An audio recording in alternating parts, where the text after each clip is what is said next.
السلام علیکم ناظرین، کیسے ہیں آپ؟ امید ہے ٹھیک ہوں گے الحمدللہ۔ اور جی آپ کو بتائیں کہ انڈیا میں سے آہستہ آہستہ نا لوگوں نے ہمت کر کے کچھ باتیں کرنا شروع کر دی ہیں، کیونکہ پاکستان کا جواب ہی اتنا سخت تھا۔ اور آپ کو پتہ ہے جے کے شنکر ہیں، ریٹائر جنرل ہیں کوئی انڈیا کے، تو انہوں نے پتہ کیا کہا ہے؟ انہوں نے کہا کہ جو ہے پاکستانی افواج نے جو ہے دفاعی سامان جو ہے نا وہ چین سے جو لیا ہے وہ بڑی مہارت سے جو ہے استعمال کر رہے ہیں، ایسا تو شاید چینی بھی نہ کر سکتے۔ تو انہوں نے بھی ہماری پاک افواج کا لوہا جو ہے نا مان لیا ہے۔ اور میں آپ کو بتاؤں، اور وہ کہتے ہیں کہ پاکستان کے ساتھ نہیں بلکہ میں تو چین کے ساتھ لڑنا چاہوں گا۔ تو میں کہتی ہوں کہ چین کے ساتھ پنگا نہیں ہو چنگا، جیسا کہ خواجہ آصف صاحب نے کہا تھا۔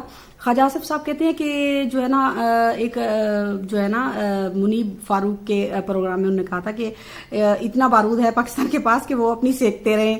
تو میرے خیال میں تو ابھی تو ٹکورے کر رہے ہوں گے نا آپ۔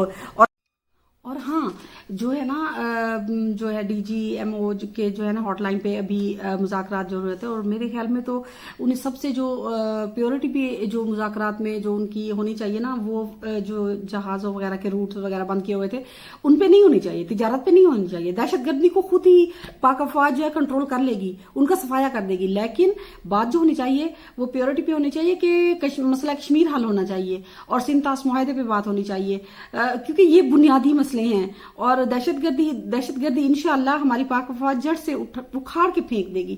مجھے ایسا لگتا ہے کہ جو ہے نا پاکستانی افواج کو اور ہمارے سیاسی جو قائدین ہیں ان کو چاہیے کہ پیورٹی پہ ان دو چیزوں کو رکھیں، سندھ طاس معاہدہ اور مسئلہ کشمیر، کیونکہ یہ دو مین پرابلم ہیں جو پاکستان اور انڈیا کی جو ہے نا درمیان میں جو مسئلہ ہے یہ ان پہ ہے۔ اور پورا بھروسہ جو ہے امریکہ پہ نہیں کرنا چاہیے، مجھے ایسا لگتا ہے۔